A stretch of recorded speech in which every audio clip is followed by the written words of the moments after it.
What's up, guys? It's Devil Rim here, back with another NBA video, and today I'm going to react to um, the only games I've watched in the past few days are the Warriors games. So the Warriors played the Hornets yesterday, and then the Pistons today, and they lost both of them, which is hilarious. And I'm a fan. I like the Warriors, right? I like, they're like one of the teams. If the Blazers aren't doing good, and the Rockets aren't doing good, I'll root for the Warriors, right? Um, So they're kind of like my third team, right? So the Hornets yesterday didn't have Terry Rozier or LaMelo Ball, and the Warriors lost. And the general pace of the game was pretty typical Warriors fashion, especially this old they just won a championship. They're feeling good about themselves. They have a little bit of a championship hangover, it seems, and they got down 15, and then they turned the pressure up. They flipped the switch, right? And then they came back and were up by 4 points with a minute left against the Hornets. And Steph Curry, he admitted this after the game, too, in the post-game interview, but he tried to play hero ball. He tried to ISO and go one-on-one and close the game out, and he didn't. And it was just bad offense. He was just dribble, dribble, dribble, step back, shoot, whatever, And he admitted after the game that it was his fault, and he shouldn't have done that, and he got a little too wrapped up in being at home in Charlotte and trying to hit a game-sealing shot. So, kudos to Steph for admitting that, but he was a big reason they lost the game. He was also a big reason they were even in the game, but you know, it was a game that it made you feel pretty good about the Warriors in the sense of like, okay, they have the switch, they can just flip it and they can come back, like they can just turn the switch on a little more. They can start knocking off some wins here because they just beat Miami the game before that, and then they just beat, and then they should have beat the Hornets, but then had Steph Curry played hero ball, and then the Hornets score, goes to overtime, and then the Warriors are out of gas. Because they're just, they just were deflated from that, right? It makes sense, but they had an opportunity to close out the game, and they didn't, which is crazy. I don't know how many games I've seen the Warriors have a 4-point lead with a minute left and lose the game. Like, obviously, they've probably done it, but I just can't remember. That's just something you don't see that often from the Warriors. And the game tonight was very similar story to the rest of the games throughout the season that they've lost. Their defense was horrendous. Just awful defense. They let the Hornets score like 120 points on them, right? And it's just like, that's not acceptable. A similar thing, Warriors. It was funny, though. This game, they actually came out in the first quarter, had a 8-10 point lead. Then the second quarter, they fall apart. In the third quarter, it's looking really bad, right? The Pistons are up 20. The game is looking over. It's like, oh, the Warriors just don't have it tonight. Like, unless they make a run real quick. And just like that, Jordan Poole single-handedly had like a 12-0 run to get the Warriors back in the game. And the Warriors were kind of, they could just never claw back. They could never get it with under 6, I believe. The closest they got it to was 6, but the Pistons always had an answer. Sadiq Bey hit some huge shots late in the game to seal the game, and the Warriors' defense just not playing good. They're fouling too much, not rebounding well. And this is a hot take. And it's not even really a take. It's just an observation. The 2023 Warriors, which is this year's Warriors, look more like the 2021 Warriors than the 2022 Warriors. And I don't know if any of you watched that 2021 Warriors team too much, especially at the beginning of the season. But this is kind of how they played. Like, they just could not rebound the ball at all. James Wiseman is so bad. This whole Warriors develop now, win now plan is super ambitious, and I'm kind of skeptical of it because these young guys are not looking too good. James Wiseman looks like booty. Ty Jerome is like a better version of Brad Wanamaker, right? Kuminga can't shoot and has a pretty bad offensive game. Moody's good. Moody can shoot.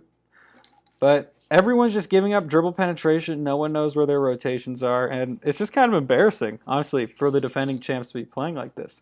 So it kind of is seeming like the 2 year ago team instead of last year's team. Last year's team had vets who were playing tons of minutes. On the bench, they had D. Lee, Juan Toscano Anderson, who, even if they weren't playing, it's still important to have veteran guys like that on your bench. And now this Warriors team, it's just a starting lineup of vets, and then everyone else on the roster is super young. So I think, I guess besides like JaMychal Green, Dante DiVincenzo. So they have 7 vets on this team. And I just feel like they should really have 10 vets and 5 young guys. I think the vets should significantly like outnumber the young guys. And if I was the Warriors, this is a super hot take. I'd honestly consider like obviously it's too early in the season yet, but if this continues, if like the current trend continues of how they're playing, um, I would really consider trading, Wiseman or Kuminga or Patrick Baldwin Jr. or some of their young guys to try to maybe get a vet in who's making a similar amount of money just to have that presence. So that's kind of my thoughts on the Warriors right now. It's pretty pathetic defense. Their offense is all right, all right. I just checked their like advanced stats and they have like a middle of the pack offense and a bottom like 8 defense. So yeah, they're looking like a playing team. They're looking like a fringe playing team right now with how they're playing. Um, Draymond's looking awesome though, so it's strange that their defense is so bad. Because usually when Draymond plays awesome, their defense is awesome. But I don't know, man. It's just this bench unit's really bad. The young guys don't know how to play defense that well, and they're just giving up too many open shots, drives, and then they're fouling a lot. Like I think the Pistons had 31 free throws tonight, so that's too much. Anyways, some general thoughts on the NBA. The first thing I want to say is I just checked the standings, right? I'm looking at them right now, right?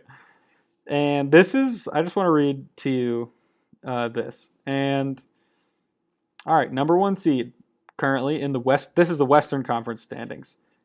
And yes, I'm happy about this, okay? Portland Trailblazers, number 1. Amazing.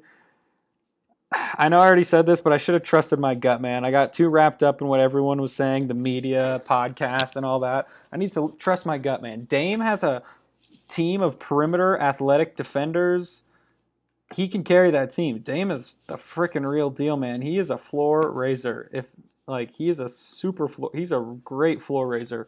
That's one of his best. That's like his best quality, honestly, his floor raising ability. Haven't really seen him be a ceiling raiser yet, but his floor raiser ability is amazing. And yeah, so we're the number 1 seed right now.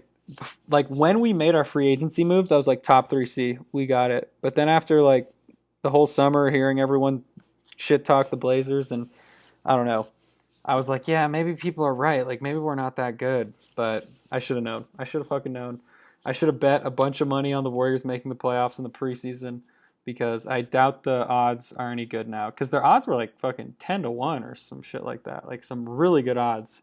And so I'm pretty bummed about that. So yeah, Portland number 1 in the West. Phoenix number 2. That's kind of normal. You got some good teams. Number 3 is the San Antonio Spurs. They just beat the Timberwolves tonight for the second time in the past week, right? Utah is number 4. And San Antonio and Utah both are 5-2, right? So that means they are they're the 3rd and 4th seed currently. The Pelicans and Grizzlies are both 4-2 at the 5 and 6 seeds, and then 7 and 8 are Minnesota and Denver at 4 and 3, and then the 9 and 10 seeds are OKC and Dallas at 3 and 3. The Warriors are 3 and 4. The Clippers are 2 and 4. Like, what is going on? What is the start of this season? This is incredibly strange. Is Greg Popovich just that goated? He can just make a team of a bunch of young bucks just super good. Like I don't get it. I don't get it. I really don't get it.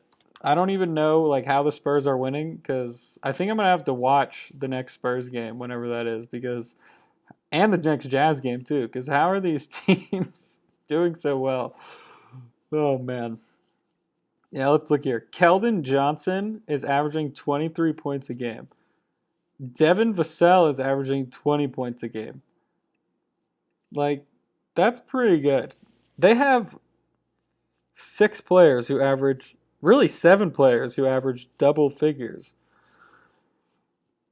Man, they're also shooting 40% from three as a team. Okay, maybe that'll cool off, actually. That's pretty hot. That's a lot of threes. But still, man, the standings in the West make no sense. Like, Utah and San Antonio are both 5-2. Those were supposed to be the Wembanyama teams. But turns out Houston, Lakers, Sacramento, and the Clippers are the Wembanyama teams because the Clippers are on a 4-game losing streak right now. So yeah, that's pretty embarrassing for them. And it's funny too because like I feel like I need to start going farther with my takes, right? Because last year I thought the Lakers were going to be bad, or I thought the Lakers weren't going to be that good. So I was like, yeah, they'll probably be like a 6-5 seed. But I should have taken it further because I should have been like, no, they're not going to make the playoffs. That's how not good they're going to be. But even calling them a 5 or 6 seed was kind of a hot take because everyone was like 1 or 2 seed last year, like to start the year. But yeah, this year I was like, yep, Clippers 5 or 6 seed. Maybe I said 4, but I said 5 or 6 seed because I don't think Kawhi and Paul George are going to play enough games. They're going to be too injured. And then I kind of like I was like, I guess if Kawhi plays like 40 games and Paul George plays like 60 games, I feel like they'd be the 5 or 6 seed in the West. But maybe I should just go a little farther. But I don't know. I'm gonna make a second like preview, like a second standings prediction after like 15 to 20 games and like another finals prediction just to kind of, you know, see, like give an opinion based on what I've seen this year for a extended period of time. And yeah, the Eastern Conference looks pretty normal. The Heat are 2-5, and the Brooklyn Nets are 1-5, which is kind of weird. But man, the Nets are 1-5. It's crazy, actually. I think something's gonna happen there because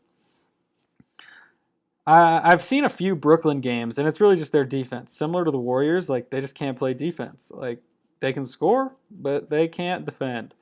And watching them, it just seems like it's just strange that they're doing so bad because last year they were the number 1 seed before KD got injured, and Kyrie wasn't even playing. And granted, James Harden was. So I don't know. Maybe it was just James Harden and KD are just a lot better than KD, Kyrie, and Ben Simmons. Because Ben Simmons has been looking like ass. So bad. So bad. But yeah, they're gonna fire Steve Nash pretty soon here. And then if they're still bad, like in a few weeks, they're probably gonna just trade Kevin Durant. And the Rockets are about to get some fire Brooklyn picks. But yeah, anyways, pretty crazy stuff here. The more surprising things are the bad teams in the East, like you know Milwaukee, Cleveland, Boston. Like those are the best teams, and Philly's kind of turned it around. They're on a 2-game win streak, and I think they'll probably win the next few games. They play Washington twice and then New York, so they'll be fine. Miami and Brooklyn, though, it's definitely something to keep an eye on. But yeah, that's pretty much my video today. Thanks for watching, and peace out.